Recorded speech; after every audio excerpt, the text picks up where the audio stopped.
Dr. Jaishankar, thank you very much for joining us here at Rising Bharat. So we were having this discussion outside and internally in the run-up to Rising Bharat as well. In an election year, forget about election year, we are a few weeks away from elections. What do we ask the foreign minister? Is foreign policy top of mind of people during elections? You would think that more tangible things like homes and toilets, etc., are the things that people are more concerned about during election time. But funnily enough, Minister, in the News18 opinion poll that we had last week, one of the things that people said, one of the reasons why they will vote for Modi is because Modi ne desh ka naam roshan kiya hai. Modi has elevated the image of India substantially. Why do you think something that is not necessarily tangible, like foreign policy and foreign policy gains, has suddenly become a vote-determining issue? Well, first of all, let me say what a pleasure it is to be here with all of you. Look, to be honest, that answer doesn't surprise me. It doesn't surprise me because in the last 5 years, traveling around the country, I've seen this sentiment grow.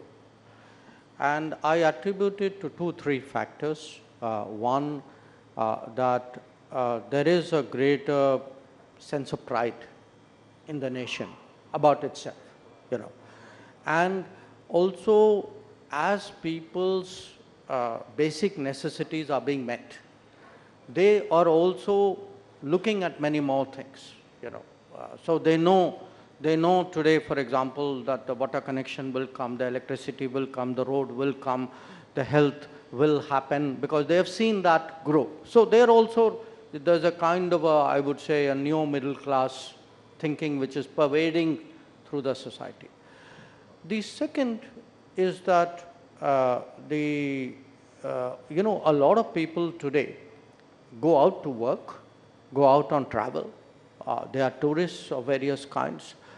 Something abroad in some way affects their livelihood.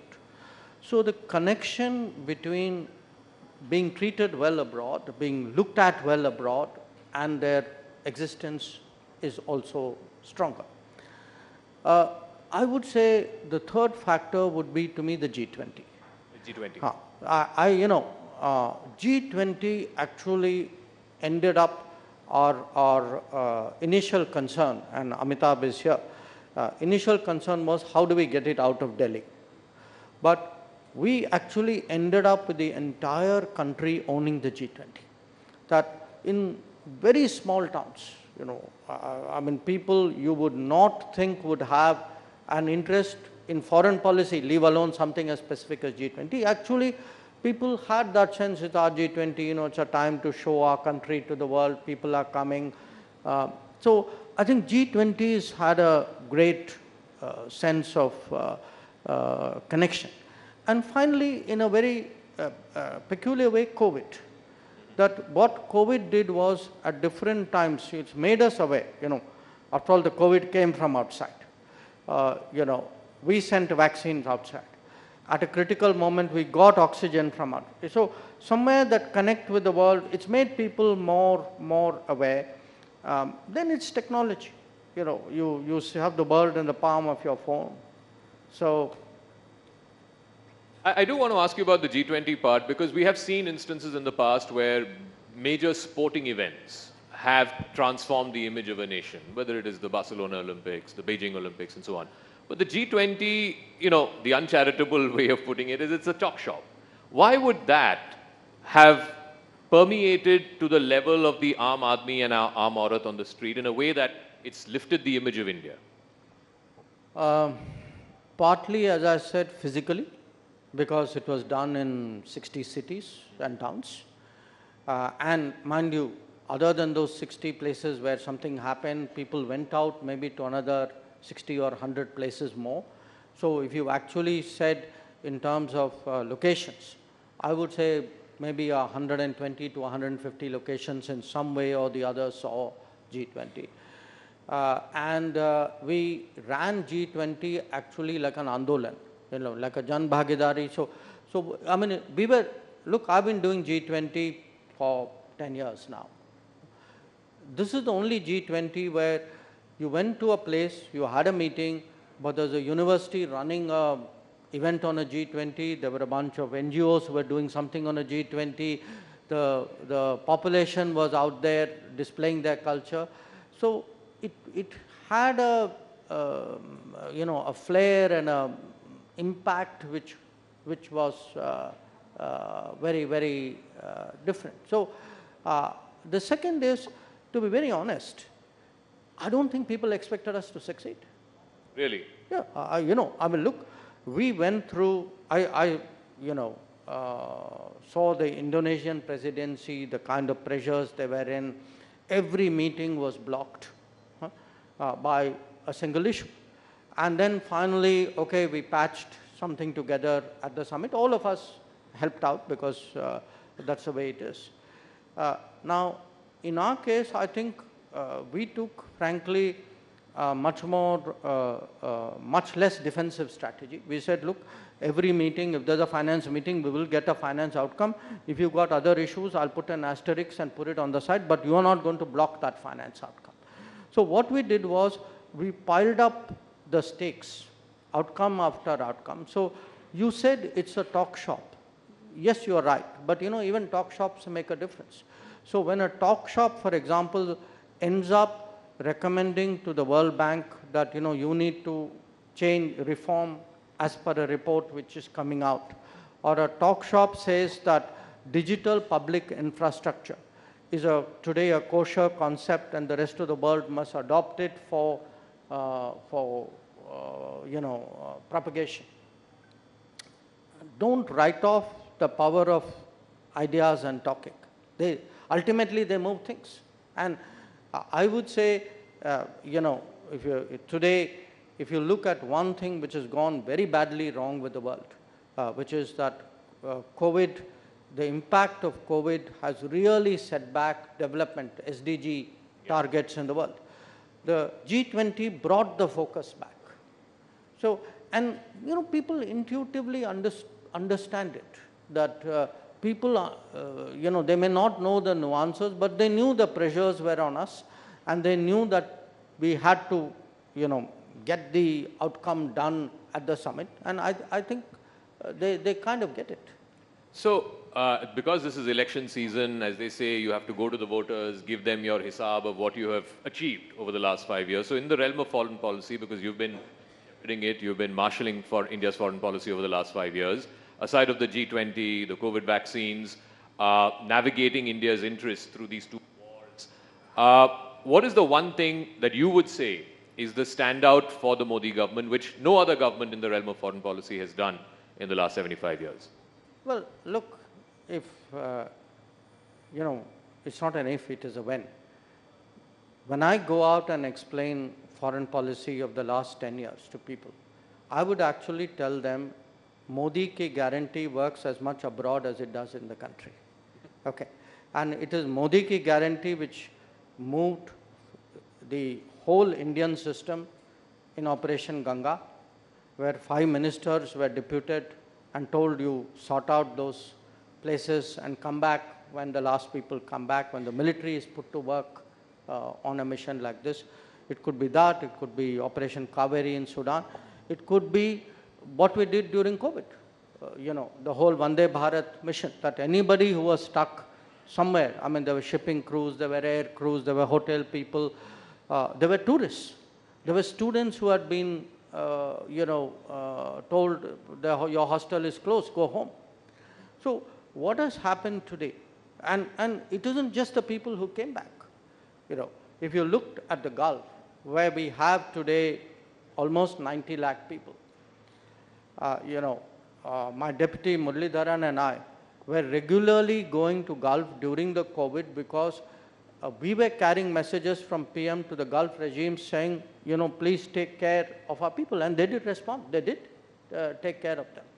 So, and it could be, it need not be just taking care in a physical sense. The Modi ki guarantee also applies that I will take the right decision to make sure your petrol costs are kept within reasonable grounds by not bowing to political pressure. So that sense that, we have a national interest, the national interest will and national welfare in a way, We will do what it takes. We will send troops in the height of COVID to defend our northern borders. We will react to terrorism in a way in which will deter, any sort of repetition of such attacks. So it works in different ways. I think today, part of the reason why people respond to foreign policy is they can see that visibly our international stock, our credibility, our weight, our influence has gone up. So just like the government puts its record to the people and says these are the things that we've achieved in the last 5 years, 10 years, the opposition also has a right to say that, look, this we think are the failures of the government when it comes to foreign policy. So they say, look at the whole situation vis-a-vis China. You mentioned that. The opposition's even gone to the extent of saying you've lost territory to China. Look at the neighborhood. Even friendly countries are not so friendly anymore. The situation with Pakistan is back in the back burner. With the West, there are serious differences on the Russia-Ukraine war, on the Israel-Hamas war. What would you say to that? What would you say to the opposition's narrative? Well, I would say, some of the places which, by the way, they said we had lost, were lost in 1962, if not before. So I'd say first go and get a lesson in history, possibly in geography. The second, we may have, differences with the West on Ukraine.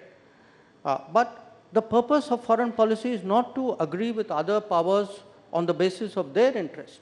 The purpose of foreign policy is to defend your interest and advance it. So if I have a difference, I have a difference. So what would the opposition like me to do? To get along with people and increase my petrol purchase, price at which I buy fuel? So, let's get the parameter of judgment right. I still say that if you look or take Pakistan, yes, today our relations are very, at a formal level, are very minimal. But why has it happened? It has happened for two reasons. One, because we have put terrorism fair square at the center of the relationship. And number two, the Pakistanis reacted to our in my view, a long awaited, something which should have been done much earlier, decision on 370. So what would the opposition want us to do? Not do 370 because it will upset Pakistan? Or talk to Pakistan ignoring that they do terrorism? Actually, that's what the opposition was doing. So if you ask me, look, foreign policy is not run as a global popularity exercise. It is run if you have an appeasement mentality at home, you will take it outside. So one of the points you mentioned, and again, this is the latest sort of criticism against your government, points of difference, if you will, with the West, is on the CAA, the Citizenship Amendment Act. The US State Department has reacted to it. I think the MEA has also put out a formal statement against it. When you speak to your Western counterparts, how do you tell them that this is not a discriminatory law, that people are not being discriminated basis their religion? Well, actually, it isn't when you speak. I have spoken. When CAA was passed, I did speak. Even now, I continue speaking. And there were 2 points I made. I actually, I had a meeting with all our European colleagues, EU colleagues. I'd gone to Brussels at that time. And I asked each one of them to look at the citizenship pathways which they have in their respective countries. And can you tell me that there is no criteria by which you will fast track a certain category? Every one of them has something. It could be religion, it could be historical, it could be language, it could be ethnicity. The fact is, and the US, I'm on record as giving multiple examples of that. So look, do understand, this is an issue of correcting a certain situation of our history. And it is a question of being just, of being fair to those people who were caught on the wrong side of history at the time when partition happened. And who at that time, whose welfare people worried about even then. So, and as I said, this is not unique. I mean, if you go around the world, in different parts of the world, history has stranded people in different situations. Now, you can either be completely heartless and utterly calculating and say, well, it doesn't matter, who cares what happens. But if you look at the predicament of these people, these are stateless people who are stateless because of no fault of theirs, because political leaders of a certain era got it wrong. Somebody is righting a wrong. They are not wronging anybody. They are actually righting a situation where a wrong has been done to many people. You mentioned, not in a direct way, but in a tangential way about this in your book as well, Why Bharat Matters, as to why you believe, and you've made a case for it, it's for up to people to agree or disagree with it, that because of that mentality that you referred to in the first few decades after independence, there were missed foreign policy opportunities, particularly vis-a-vis Pakistan and vis-a-vis China. And vis-a-vis the US. And vis-a-vis the US as well. So, but some would say, now you have the benefit of hindsight to make that argument, to make that case. Perhaps in the 50s and 60s, that case would have been looked down upon or may not have been entertained.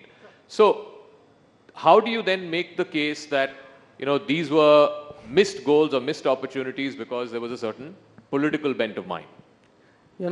I saw that argument coming, and therefore I anticipated it. So, a good batsman. So let me tell you. I mean, first of all, I just want you to think of this one very simple fact. You got Pakistan wrong, you got China wrong, you got US right, and we had a great foreign policy. So put that aside. I am not saying today, benefit of 2024, that, let's look back at 1954 or 1950.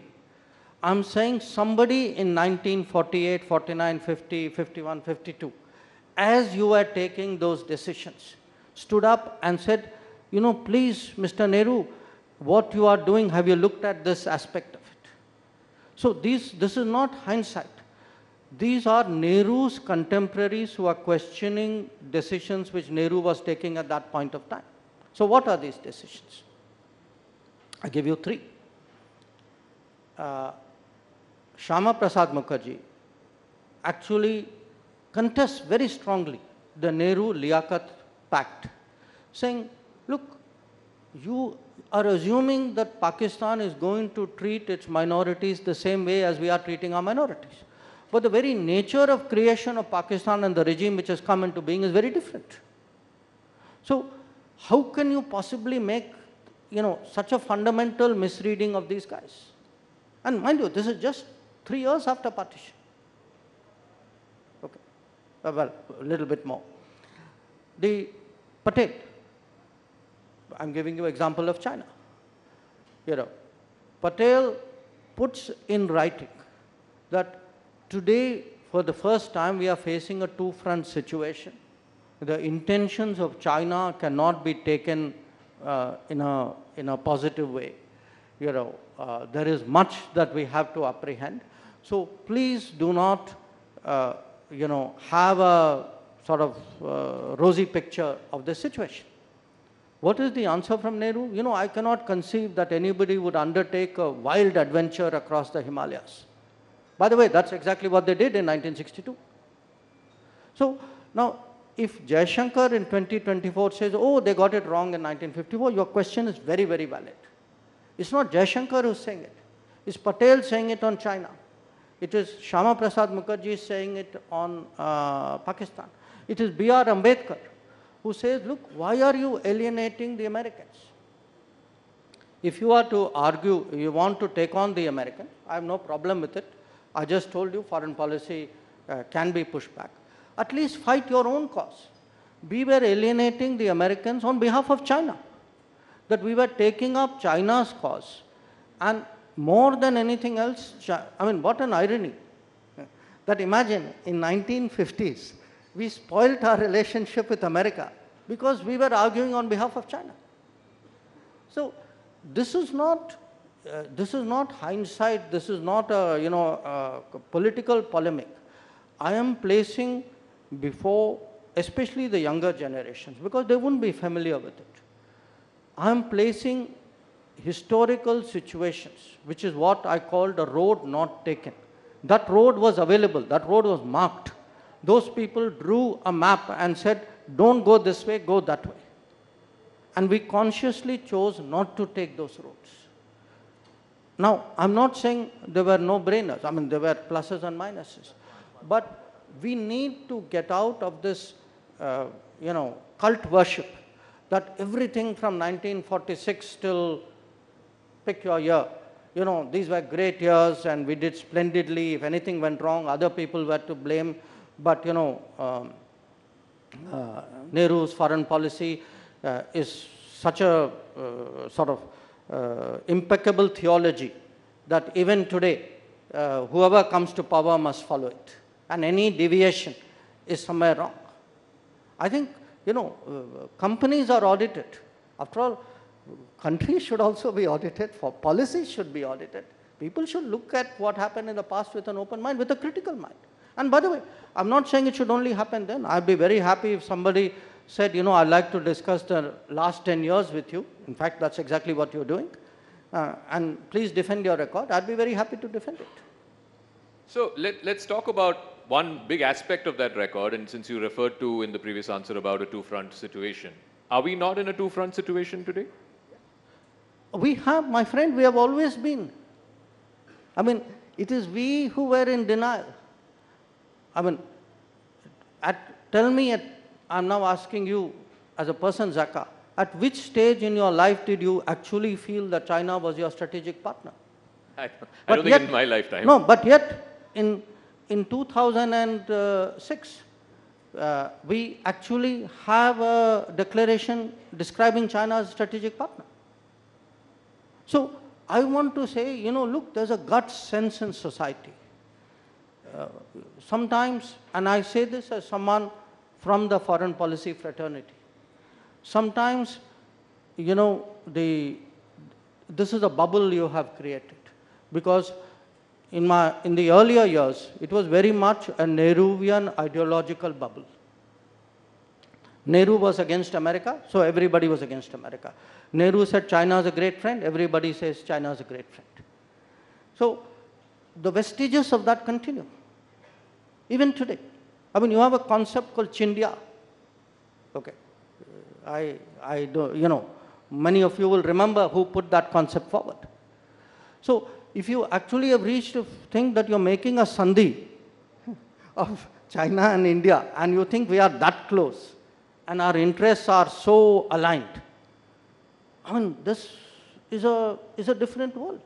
So I would put to you, if you go back, especially I would say to me, 1950s, it was latent. 1960s onwards, especially after the China-Pakistan agreement in 63, and the territorial transfer of Indian territory by one illegal occupier to another, you had effectively the two of them working in tandem. And to me, that is a very obvious basis on which to build policy.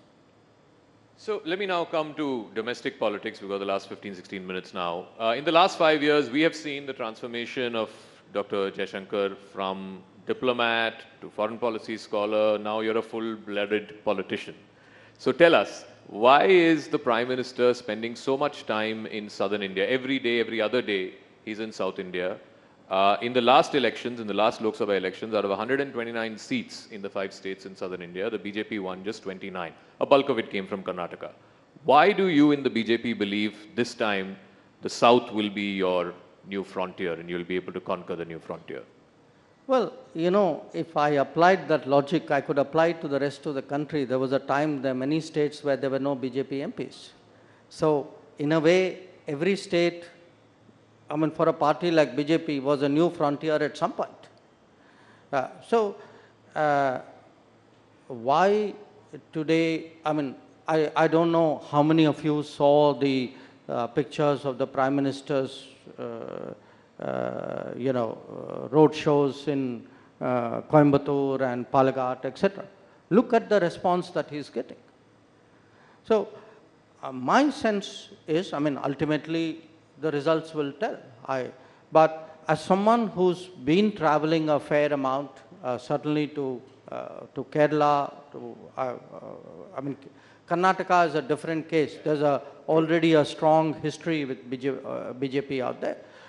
My sense is, political opinion in those states is changing. That people today contrast, they've seen the benefits of good governance, that many of the changes of the last decade, as you say, the Anna Yojana, the food support, the Mudra scheme, the Awas Yojana for the housing, even what the vendors, informal economy is getting, Swanidhi, the Jal Jeevan Mission, the power connection, the road building. So when the Kisan Samman Nidhi so if you put all this together, they today realize, and particularly if you add to this health and insurance, they today realize that, look, because you are getting good governance out of the center, and these schemes have been pushed by the center, they have benefited literally tens of crores of people. They are looking, at a very, very different way, both at the center and at the BJP. The second, I would say, our sense of ourselves as a nation and society is also changing. There is today, I mean, you refer to it in a very different way, saying, why are people taking an interest in foreign policy? Yeah. I would argue one of the reasons they are taking an interest in foreign policy is they have a stronger sense of what this nation is about. And the South is, as deeply, if not more so, that sentiment as the rest of the country. And I think the combination of all these things is actually, it's certainly, anybody objective would tell you something is changing out there. You can see that, you can feel that. Now, we'll have to see how it goes, but I can tell you there's a fair degree of confidence about how this will work out electorally.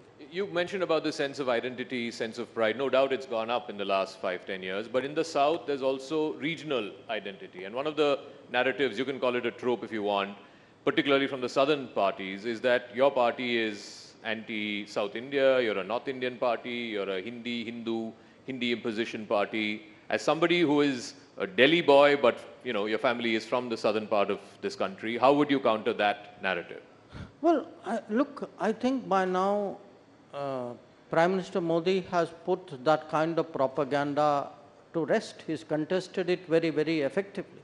But you have not had a Prime Minister of this country who has so visibly associated anything national with what you would call regional issues. I mean, it could be, the fact that we've taken foreign policy out there, the fact, I mean, even the parliament, the Singol issue, the fact he did Kashi Tamil Sangamam, or in fact also, a Tamil Saurashtra.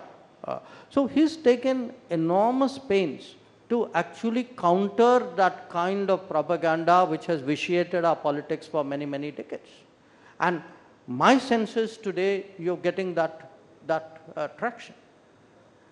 My next question is in two parts. First part I know you'll dodge, but I'm still going to ask. But the second part is a little more weighty. The first part is, are you contesting the upcoming Lok Sabha election? Second part? The second part is, does it make a difference in your, practicing of foreign policy if you're an elected politician as opposed to one who is nominated to the Rajya Sabha? It's a hard one because if you look at the previous foreign ministers of India, you've had a mix. many, I mean, my immediate predecessor, Sushma ji, was from Lok Sabha, and many of her predecessors. So it's a mixed issue.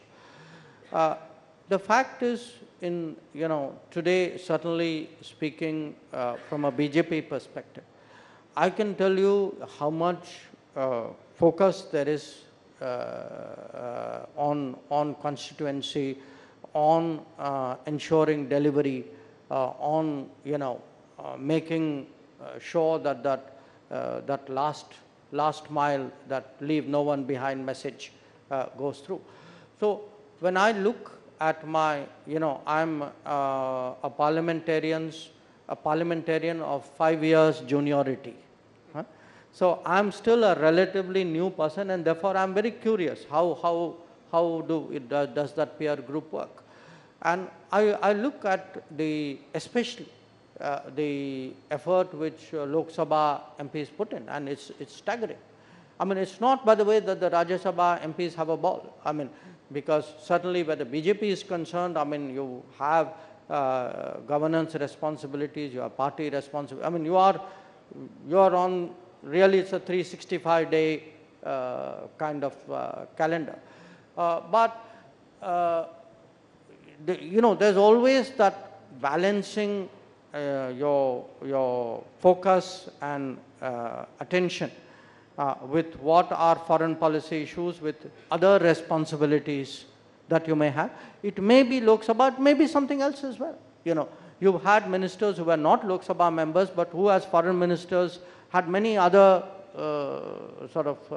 responsibilities to do. So you're not answering the first part? No. No. No, but since you said that the BJP gave so much attention to constituencies, is there a preferred constituency that you would like to fight from if the party asks you to? No, I think when I said I wasn't answering the first part, bowling a googly still doesn't mean the ball is going to be played. Okay, let's run you through the last 5 minutes of questions. It's a bit of a rapid fire, if you will. One foreign policy person that you have been inspired by in your career, both as a diplomat and now as a politician? Well, look, what happens if you pick somebody, I mean, I have some, if I look at the peer group of ministers, there would be there are people for whom you have genuine respect. The problem when you get into names is you name somebody and you don't name many others. But over a period of time, I would say, there have been people who, from their sort of respective perspectives, who were great authorities, who kind of dominated the scene. In many cases, it helped that they had longevity. In some cases, they may not have had that kind of time. But still, so it's safer in a way for me also to go back a little bit and pick. I mean, when I first entered the foreign ministry, I started my career in Moscow, and Andrei Gromyko was the foreign minister. When I switched to after Moscow, I was moved to the Americas division. Yes. And the first minister I met then was, at that time, Secretary of State was George Shultz. Now, I saw these people really from the eyes of someone who's starting the business. But when you kind of read about them and analyzed them with a passage of time, I mean, so even in our own setup, I would say, I mean, the foreign minister, when I joined the foreign ministry in India, was Atal Bihari Vajpayee. Oh, wow. It's 1977. So, 1977. So, when you look at some of them, you know, different people appeal to you in different ways. You know, Atalji, for example, was always someone who was willing to sort of, in a way, break the mold. You know, and you saw that finally when it came to the nuclear test. So I would say at different points of time, I've had the good, you know, it's like if you are interested in cricket and you've been seeing a lot of test matches, you'd remember great innings. Yeah. You know. By the way, the first century I ever saw was Ian Chappell. Ian Chappell? Yes, in Delhi. Oh. So you remember, you know, you remember these moments, you would remember. I would hesitate to say, okay, this was the all-time greatest. Sure. I mean, yeah, that's a tough one, yeah. Yeah. Since you mentioned nuclear and since we're talking about all of these doyens, you've talked about him in the past as well and more recently as well about the legacy of your late father. He's the man who, you know, for all practical purposes was the architect of India's nuclear doctrine. Do you think about your legacy as to how people will remember Dr. S. Jaishankar? No, not really. I mean... how would you want them to remember you if it... I haven't even given thought to that. I mean, look, you know, you start, I guess people start thinking these things when they feel they are very advanced and are close to hanging up their boots. So you're far from that. Well, you know, I do not know what the future holds. I didn't know what it held 5 years ago. I would have, I mean, my wildest dreams wouldn't have anticipated becoming the External Affairs Minister. But I think I still have enough gas left in the tank not to think about parking in the garage and thinking about how people are looking. Please race away, Dr. S. Jaishankar. Thank you very much. Ladies and gentlemen, the External Affairs Minister of India, Dr. S. Jaishankar. Thank you so much. Thank you, Mr. Jaishankar. Thank you, Zaka. That was a fascinating discussion. I think his legacy will be remembered for taking India's foreign policy and diplomacy to great heights under his leadership. Ladies and gentlemen, I request everyone to be kindly seated, and once again I make that request to be seated for all the sessions and not to move out. This is because of the standard security drill. I'd request you to kindly adhere to the security protocol. There's still a lot of people who are standing there. Can I please